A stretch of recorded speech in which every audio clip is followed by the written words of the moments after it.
Hello everyone, welcome to Off Grid Thoughts channel. Today I'm going to go over a battery sensor for your 2012 to 2015 Honda Civic 1.8 liter USA version.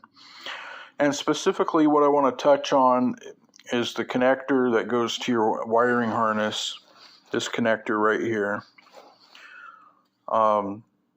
So I ran into this situation where I had a lot of corrosion on the correct connector on my vehicle, and you couldn't tell what the wire color was anymore on the connector. So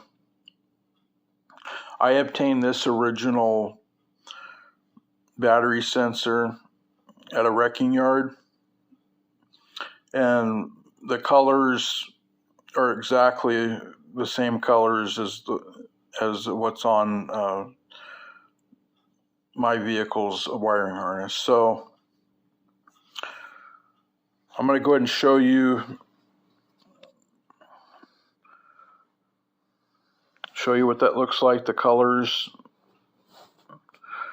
So that dot there, that's the push tab, that white dot. On the left is the green wire, on the right is the white wire.